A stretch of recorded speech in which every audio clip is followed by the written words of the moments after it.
Welcome to the Allison Knows podcast. Today, we are going to be diving deep into Hold the Line. Okay.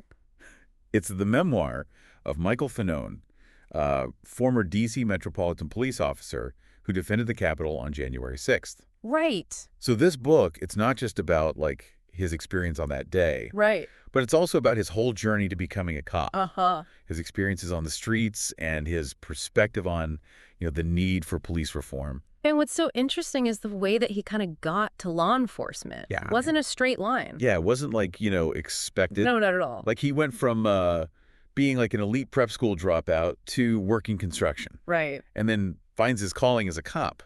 Yeah, you wouldn't expect someone with that background to end up in law enforcement. Right. You think of somebody going to the academy and right, exactly. becoming a police officer, but it speaks to a certain kind of character too, right? Yeah. This willingness to kind of embrace the grittier side of life. Absolutely. Yeah. And that experience working construction, interacting with people from all walks of life. Yeah. I think that probably shaped his approach to policing. Absolutely. In a very unique way. Yeah. So he talks about his early days on the force, learning the ropes of undercover drug work. Right. And his relationship with Leslie Perkins. Right. Who is a black transgender sex worker who became a key informant. Yeah. And a close friend. And her story, it's woven throughout the book. Yeah. She becomes this incredibly important figure in his life, not just as a valuable source of information, Right. but also as someone who really challenged his perceptions and helped him to see the humanity in people who are often overlooked by society. Yeah, their bond really highlights the power of human connection. Absolutely. Even in the most unexpected circumstances. Right. So Fanone eventually joins the Metropolitan Police Department and finds his niche in street-level policing. Right, in the Vice Unit. Yeah. And he and his partner, Jeff, they kind of become this formidable duo, taking down drug dealers and working to dismantle, violent criminal networks. Yeah. But what sets Fanone apart is his focus on the why behind his actions. He wasn't just interested in, racking up arrests. Exactly. He wanted to, target the people who were really harming the community. Right, get to the root of the problem. Yeah. And there's this one case that he describes involving this meth dealer named Gerson, Okay. who came from a very privileged background. Okay. And despite being caught with a huge amount of meth, way above the threshold for serious prison time, Yeah.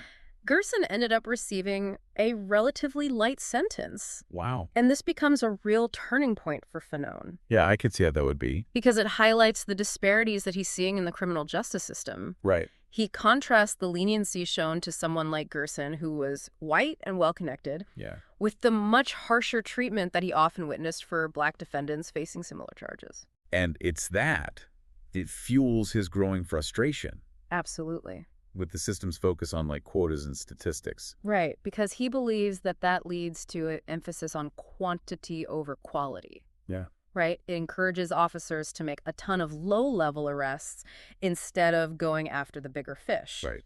And it ultimately undermines community trust. Yeah, because it creates this perception that the police are more interested in filling quotas Right. than, addressing the real drivers of crime. Exactly. And building those relationships with the communities they serve. Absolutely. So now as we kind of move closer to the events of January 6th, the book really paints this picture of Fanone going into that day expecting it to be routine. Okay. He's planning undercover drug buys with Leslie completely unaware of the chaos that's about to unfold. Wow. It's almost surreal. Yeah. The juxtaposition of his ordinary plans and the extraordinary events that were about to transpire. Absolutely. It's like he's at his mother's house casually watching the news coverage of the Stop the Steal rally while drinking coffee. Yeah. He initially dismisses it as just more Trump rhetoric. Right. But then the radio chatter starts to pick up. Okay. He starts hearing reports of officers on the ground, the situation getting increasingly tense, and the tone of the communication shifting from routine to something far more urgent. Yeah. He starts hearing calls for backup calls for riot gear. Oh, wow. And then these chilling reports of officer injuries at the Capitol. Oh, my God. The gravity of the situation starts to sink in. Yeah. He knows he has to get there. Yeah. He tells his mom he's going in. Oh, wow. And in this very human moment, amidst this unfolding chaos, she insists on saying a prayer for his safety. Oh, that's really powerful. It really underscores the weight of what he's heading into. Yeah. He's no longer just going to work. He's entering a situation where his life and the lives of his fellow officers are in real danger. Yeah, by the time he arrives near the Capitol, the scene is pure pandemonium. Right. He and his partner Jimmy are immediately thrust into this maelstrom of violence and chaos. Yeah, Fanone vividly describes the experience of pushing through the mob, being taunted, threatened, the sheer force of the rioters, and the desperate struggle to just hold the line. It's amazing. Yeah, and he's particularly drawn to the Lower West Terrace Tunnel, Okay. where he hears his friend and former colleague commander Remy Kyle issuing a 10:33 distress call. Oh, wow. It becomes clear that this tunnel is a crucial choke point. Okay. It's this brutal battleground where officers are fighting tooth and nail to prevent the mob from breaching the Capitol. So they're really like the last line of defense. Absolutely. Yeah. He describes it as this chaotic hand-to-hand combat. Wow. He and Jimmy join the line of exhausted officers pushing back against this relentless surge of the mob. Yeah. The deafening roar of the crowd, the stinging tear gas, Yeah. the blows from fists, flagpoles, stolen police shields. It's just unimaginable. It's a visceral, terrifying experience. And through it all, Commander Kyle is this like rallying figure shouting, "Hold the line. Do not give up that door. We are not going to lose that door." Right. And Fanone is incredibly honest about his fear in those moments. Yeah. At one point, he gets separated from his partner Oh, no. and finds himself surrounded, fearing for his life. Oh, my gosh. He's dragged down, beaten, tased. This is terrible. Someone even tries to grab his gun. Oh, my God. He hears people shouting, "Kill him with his own gun." Oh, my God. I can't even imagine. It's chilling to read his account of this moment. Yeah. He manages to hold on to his weapon, but he makes the conscious decision not to use it. Wow. And it's a testament to his incredible restraint Absolutely. and his understanding of the dynamics of the situation. Right. He knew that firing his weapon would likely escalate the situation and potentially lead to more bloodshed. Yeah. It's truly remarkable that he survived that experience. He's eventually pulled back from the front line, collapses, and loses consciousness. Oh, my. He suffers a mild heart attack and a traumatic brain injury. Wow. The physical and psychological toll of that day. Absolutely. It's something that he grapples with throughout the book. He talks about the PTSD, the nightmares, the anxiety, the difficulty of processing the magnitude of what happened. Right. And he also feels abandoned by some within the police force and the government, Absolutely. while simultaneously facing a political firestorm for daring to speak out about his experience. Right. It's a very difficult position to be in. Right. And there's this incredibly poignant scene in the book Yeah. where he's lying in a hospital bed hooked up to monitors, Right. and here's another patient in the ER screaming. Yeah. And it turns out that the other patient is a Trump supporter who was also injured during the riot. It's such a jarring moment. Yeah. It highlights the polarization of the country. Right. And the way that the insurrection really divided Americans. Yeah. Even those who were injured side by side. Wow. It's a stark reminder that there were real consequences for the actions of that day. Absolutely. People were hurt, lives were lost, and the country was deeply scarred. In the aftermath of the insurrection, Fanone becomes this vocal advocate for his fellow officers. And for a truthful accounting of what happened, he's really frustrated by attempts to downplay or deny the violence and the trauma. He's especially critical of some politicians and media figures who try to whitewash the events of January 6th, calling it a tourist visit or labeling the rioters as peaceful patriots. Right. He sees these narratives as a betrayal of the officers who risked their lives. Absolutely. His testimony before the January 6th committee is incredibly powerful. It is. He details his experience, the emotional toll it took on him and his family, Right. and he doesn't pull any punches. He calls out those who spread lies and disinformation about the election, those who incited the violence, Right. and those who failed to hold those responsible accountable. It's a raw, emotional plea for accountability. Yes. And for the country to confront the truth of what happened. Absolutely. And it's not just words either. Right. He actively participates in identifying and bringing to justice the individuals who assaulted him that day. He pours through hours of footage,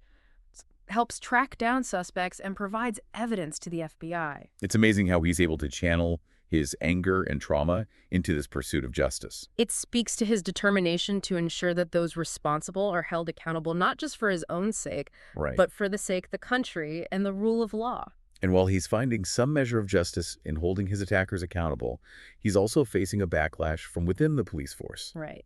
He's ostracized by some colleagues who disapprove of his outspokenness. It highlights this complex relationship between law enforcement and politics. Right. You know, his loyalty to the Constitution and his willingness to speak truth to power is seen as a threat by some within his own ranks. It's a stark reminder that the issues that Fanone raises in his book, Police Reform Accountability, the dangers of political extremism are deeply intertwined. Absolutely. And that the fight for more just and equitable system is an ongoing battle. Yeah.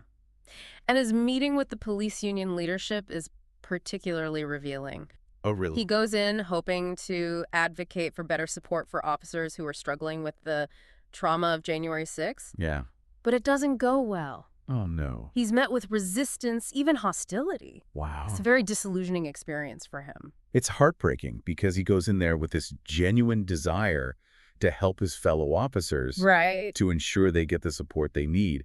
But he's essentially shut down. Absolutely. It underscores the challenges of advocating for change from within a system that is often resistant to reform. It also highlights the power dynamics within police unions and the pressure to conform even when it means staying silent about injustice. It's really sad. Yeah. But it's important to note that not all officers felt this way. Right. Fanone talks about the support that he received from some Black officers who understood the systemic issues that he was raising and the need for change. Yeah. The book doesn't present a monolithic view of the police force. Right. It shows that there are diverse perspectives and that the call for reform is not a one-size-fits-all proposition. Absolutely. It's a reminder that the conversation about policing needs to involve a wide range of voices. Yes. Including those who've been marginalized and who have experienced the system from different perspectives. Absolutely. Now, if you are enjoying this deep dive and want to stay up to date on future episodes, be sure to hit that subscribe button and follow Allison Knows on Spotify and YouTube. That's right. We release new episodes every week, so be sure to check back soon. We've talked about Fanone's journey to becoming a cop, his experiences on January 6th, and the backlash he faced for speaking out. Right. But one of the things that makes Hold the Line such a compelling read is that he doesn't just criticize the system. Right. He offers concrete solutions. Yeah. He lays out a vision for a more just and equitable approach to policing. And he calls for a more humane approach to policing. Absolutely. Emphasizing the importance of seeing the humanity in every individual. Yeah. Regardless of their circumstances. And he contrasts this with the dehumanizing actions of officers like Derek Chauvin in the George Floyd case. Right. Which he sees as an example of the worst of policing. Yeah, he's very clear that he doesn't believe all police officers are bad. Right. In fact, he considers policing one of society's most honorable professions. But he's adamant that the system needs to change. Absolutely. He argues that true police reform requires a fundamental shift in mindset. Okay. A move away from this us versus them mentality towards a more community-oriented approach that prioritizes de-escalation understanding and building trust. So it's really about, like, changing the culture of policing. Absolutely. And he's very specific about what that looks like. Right. He's not just talking about these abstract concepts. He offers practical, actionable steps. Okay. He talks about the need for better training, for addressing the root causes of crime, and for holding officers accountable for misconduct. Okay. Let's dig into some of these recommendations. One of his key recommendations is increased investment in training. Particularly in de-escalation techniques, mental health awareness, and community engagement. Right.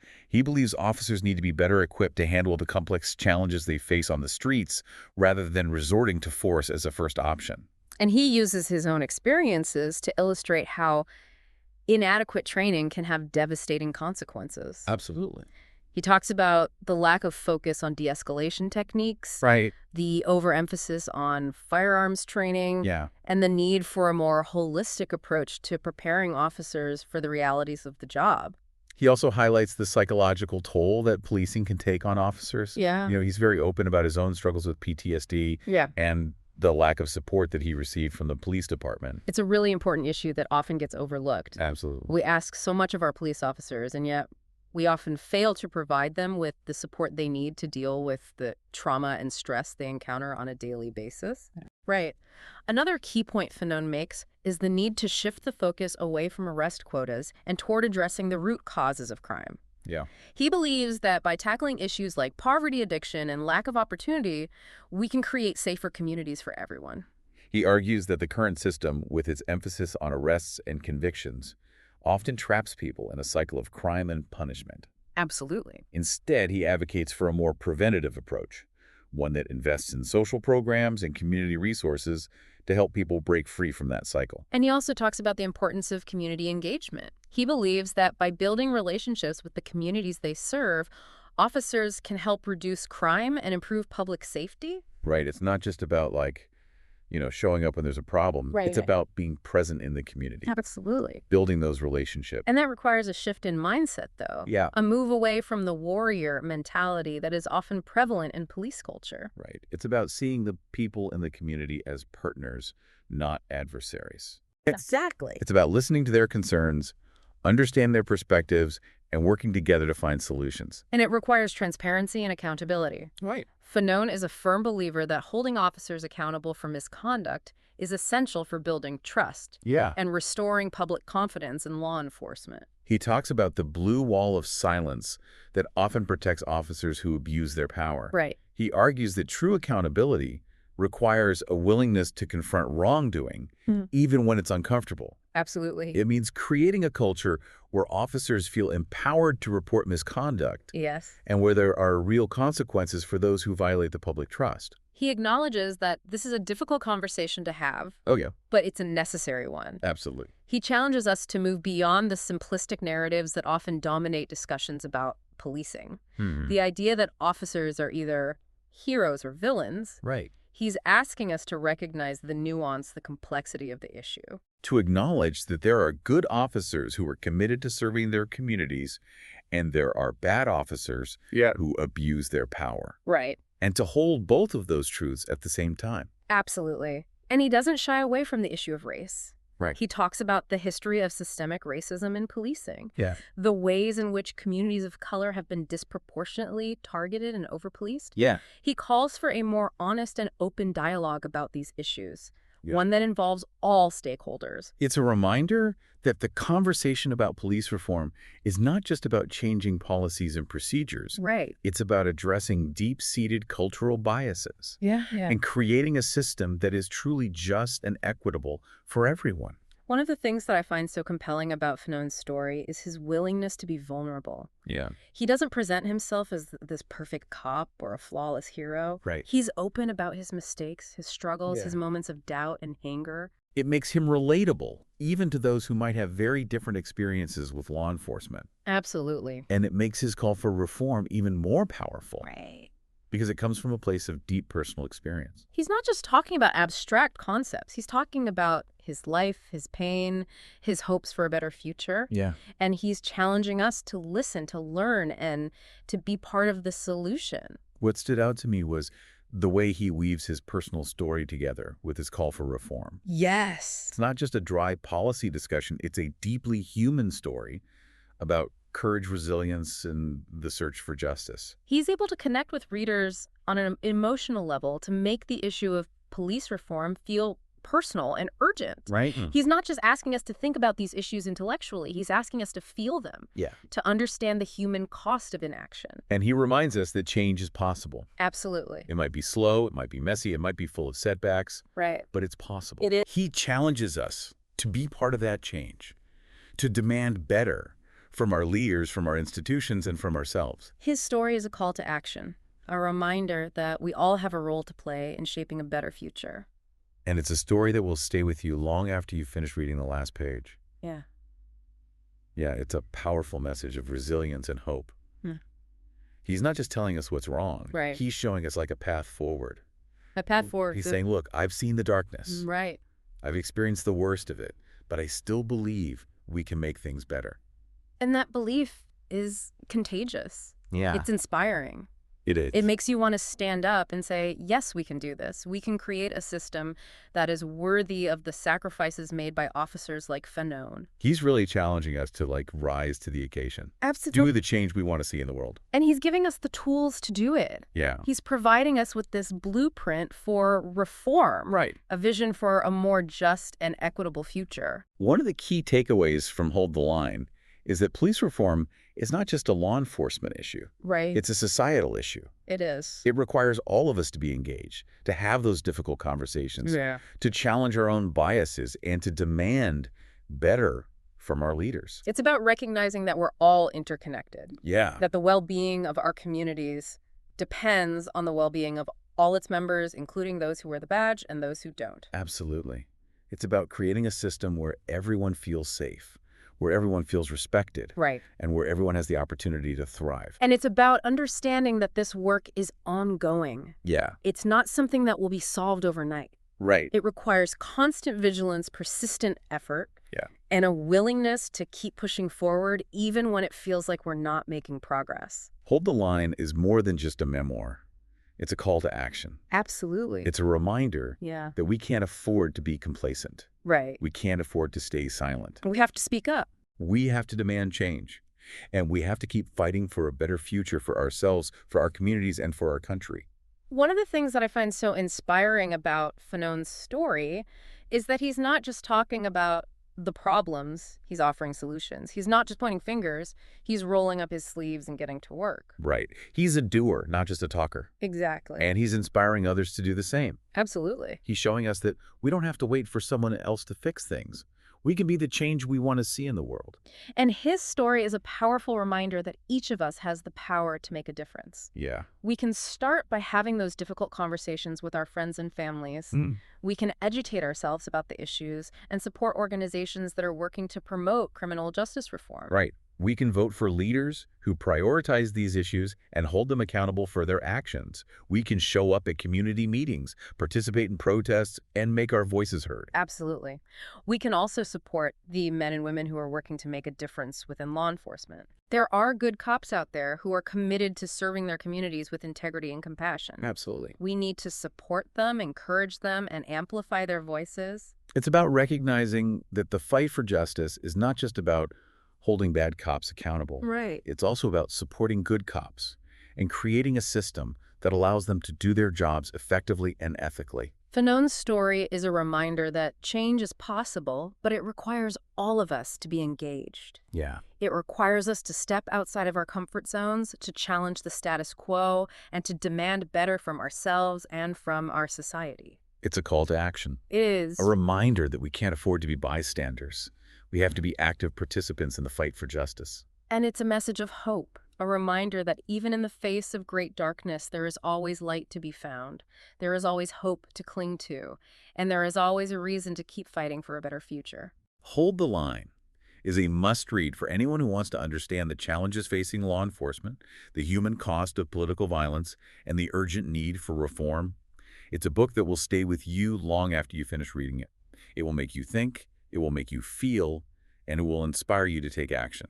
If you are looking for a book that will challenge your assumptions, expand your understanding of the world, and ignite your passion for justice, I highly recommend picking up a copy of Hold the Line by Michael Fanone. And that wraps up our deep dive for today. We hope you found this conversation insightful and engaging. If you did, we encourage you to share it with your friends and continue the conversation. And be sure to like, subscribe, and share the Allison Knows podcast with your friends. You can find us on Spotify and YouTube. Thanks for joining us. Thank you for listening to the Allison Knows podcast. Follow Allison on Blue Sky, YouTube, and TikTok.